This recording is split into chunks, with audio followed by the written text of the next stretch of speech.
Hello everyone. In this video lecture, I will continue with the topics that I have covered in my previous lecture. I will cover Java variables and data types in this video, and I will tell you about the literals of Java and escape sequences are available in Java in this video lecture. So let us start with the first topic, Java variables. Java variables that means it is having a logical name of a allocated memory. Whenever you are creating data types in your program, you need a variable. It is very difficult to remember the address space where your actual data is stored. So this variable basically gives the logical name to your allocated memory. So it is easy to remember that variable name. To store our value, and that logical name is used with the data types. The syntax to create a variable is data types, then variable, then semicolon. Say for the example, I want to create I variable, then I want to store the value like integer in this I variable, then the data type will be int. I will cover data types of Java in the next topics. Again, the variable that we are using to declare a function argument. Here, this count is a variable of type integer, but it is a parameter of a function. So types of variables are available, and this types of variable having the same syntax, data type, then variable name. So whenever you are observing such a syntax, the second name is always called as a variable name, and this is a variable name. So three types of variables are basically available that I will cover when I will teach you the class concepts and types of variable in Java. But this is the basic syntax. Now to declare a variable, we must know the data type of the variable, right? And another thing, we have to give the name to our variable. So the naming rule of a variable is same as the identifier rules, because identifier is basically a naming for the class, a name for the function, a name for the variable. So the naming rule of variable is same as the naming rule of identifier. So keep in mind this thing. Now let us talk about the data types.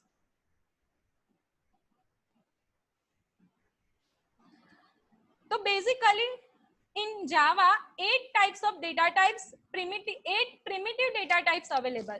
In all the language, always first primitive and non-primitive, 2 types of basic data types are available.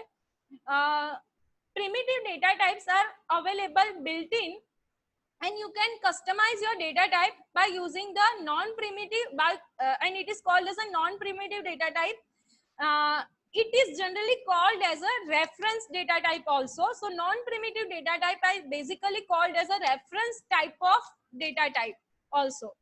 Primitive data type have their own memory allocation and their own range to store the value inside the variable. In primitive data types, total 8 types of data types are available. To store a Boolean kind of value, true and false, Boolean is a data type. First, Boolean is a data type. To store a character type of value, char is one data type. Now, to store a numerical value, if it is integer part, only integer part you want to store, to store an integer data, 4 types of data types are available to store an integer value only. Third number data type is byte, fourth is short, fifth is integer, sixth is long. Now this byte, short, int and long, these 4 are the integer type of data type available in Java. If you want to store some floating point based numerical value, then you have 2 data types are available with Java. One is float and second is double. So 7 number data type is float and 8 number data type is double. So total these 8 data types are available with Java.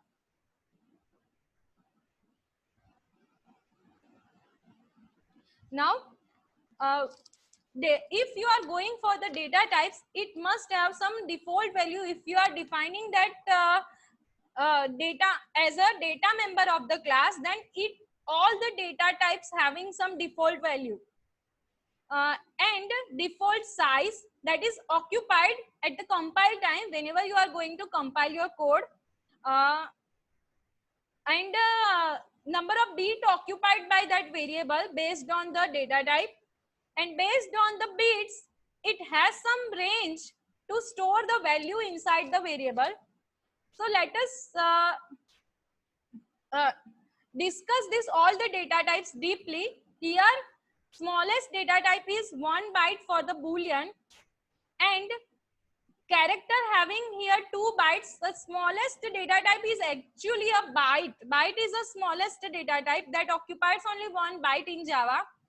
Then sort having 2 byte, integer having 4 byte, long having 8 byte, float having 4, and double having 8 bytes. This boolean occupies actually 1 bit is required by the boolean variable, but 1 bit is not able to store in memory, so it occupies actually 1 byte, and it stores only true or false value. This byte is converted into bit over here in this row, and the range that I have identified by using 2 raised to this number of bit minus 2 raised to 1 concept. So you will get this value like this that I'm showing you in the next slides also. How this data type stores the values and how this range basically calculated. This is basically based on the number of bits occupied by that data types, right? So first is smallest data type byte that occupies only 8 bits. Sign 2's complement integer values. It stores the minimum value minus 128, that is equals to minus 2 raised to 7, and the value that you have to make as a negative 2 raised to 7 in form of minus, because it occupies 8 byte 8 bit 2 raised to 8, that is equals to 256, but half numbers are negative and half numbers are positive, and we have to include the 0 also. So the range will become minus 128, again 127 numbers left, that is equals to positive 127 numbers and 10. If you calculate, then this all will become total 256 numbers are supported by this byte data types, and it occupies only 8 bits. The default value for the byte is 0. The byte data type is used basically store a large array. Whenever you want to place an integer value and the number of integers are very large, you should store that integer values in a form of bytes. And the declaration of this byte variable is like this: byte A equals to 100, byte B equals to minus 50. Such that sort is available only the difference in a range only. Here it is a 16 bit occupied by this sort. That's why the range to store a value inside the sort variable is greater than the byte variables. Integer again having only the difference in a form of range only. You can calculate this in calculator also by using the 32 bit. That's why 2 raised to 31. It's a and put a negative sign, and 2 raised to 31 minus 1, it's a positive value endpoint, and 0 is also included. So total number of values supported by the integers are again 2 raised to 32. But half are minus numbers and half are the positive numbers, negative numbers as well as 0 as well as positive numbers. The long, again it is only the difference is only in a range. If your number is very large, you should store that number in a long data type in Java, because it occupies 64 bit to represent the number. Float basically used to store the floating point number.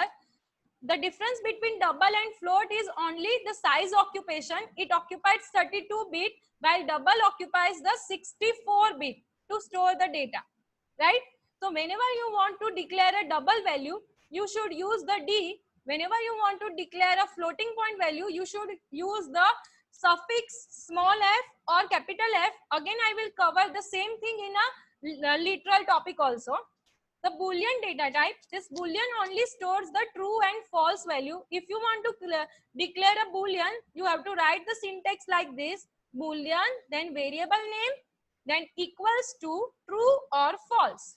So this is the syntax to declare the Boolean also. Now next is char. Java char data type actually occupies 16-bit Unicode character. Unicode is basically character set having a large number of characters. That means you can store large number of characters in a char variables, because here 2 raised to 16 number of characters are available, that is equals to 65,535 total characters are supported by Java char. While in C, it occupies only 1 bit. 1 bit, that is equals to 2 raised to 8 character supports are available in a C language. So here the character set is Unicode character set. So it basically Java char support large number of character set. If you want to declare some variable, then you have to write the syntax like this. You have to use the single quotes to declare your characters. Char is a data type. Letter A is a variable name. Equals to is a assignment symbol, and this is the data that I want to store in this variable. To define a character literal, you have to use the single quotes. And reference data type, basically whenever you are creating objects or arrays in Java, it always works as a reference variable in Java. Basically, this reference variable are assigned by the constructor of a class. When I will when I will tell you about the constructor and classes, at that time I will tell you it always occupies the reference data type. You always create the reference data type. So in this, reference data type, you will use like this, the syntax like this. This animal is basically a class name that I have used over here. This is a variable name. It is called the object name of the object name or reference variable name. This new is a keyword which is used to create a memory runtime. This animal is basically again a class name, and this giraffe is a parameter to animal class constructor, and this animal will assign the value name as a giraffe whenever you are creating a class as an animal.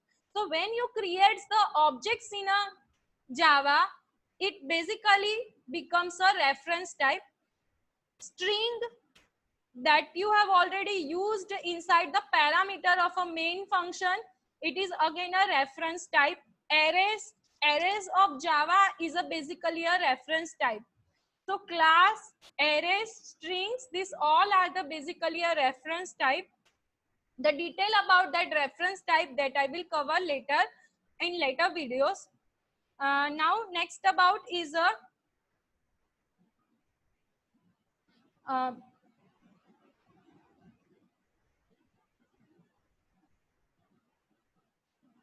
literals. Literals, that means constants that you are using inside the program.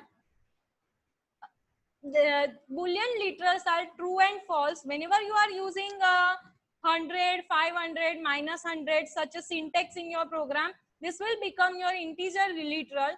If you want to create floating point literal, you have to use 11.5 f, small f or capital F as a suffix of your value.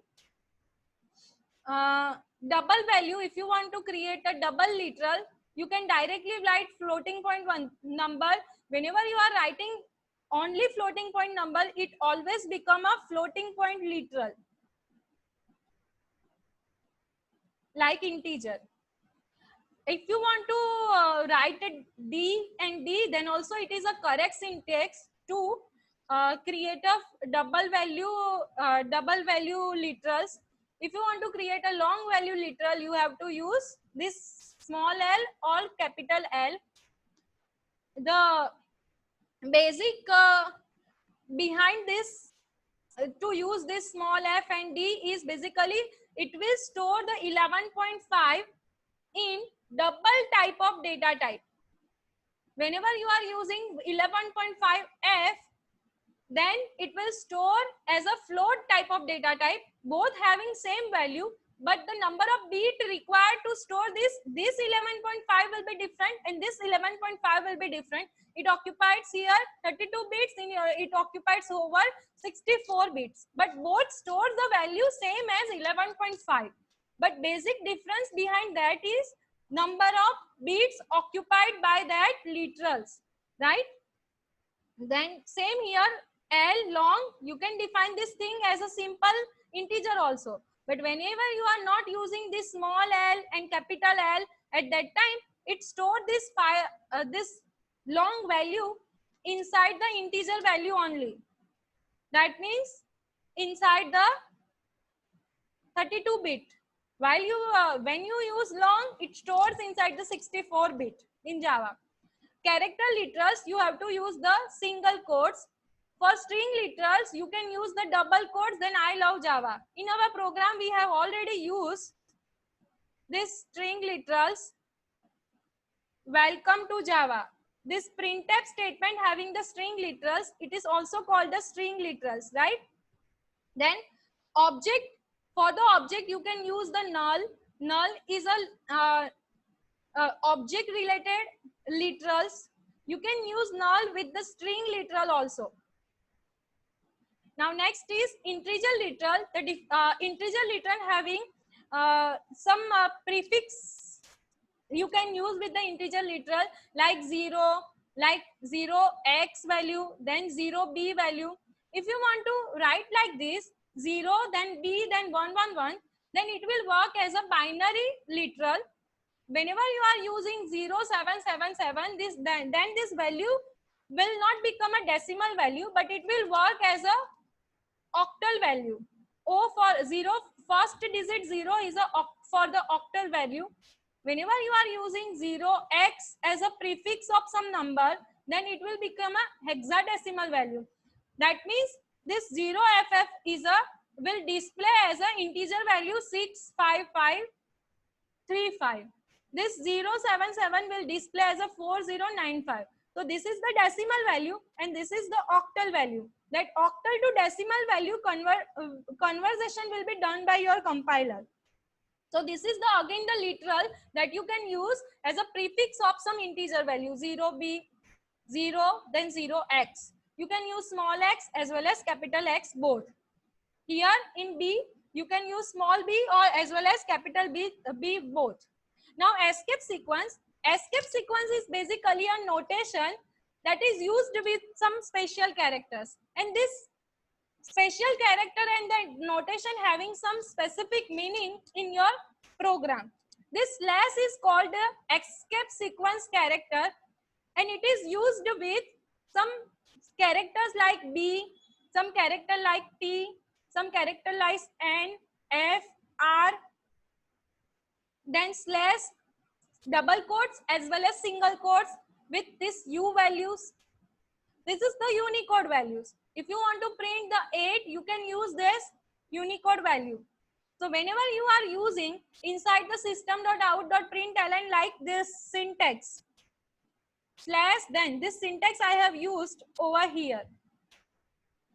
So it will print single quotes in output like this. Here I have again used this slash then double quotes. So it will print double quotes in an output. So to print a double quotes, you must need a backslash. And this backslash will work as a escape characters and it will print single double quotes in your output window. So when you want new line character, that means if you want to move your output cursor on a new line, you can use slash and character inside the string.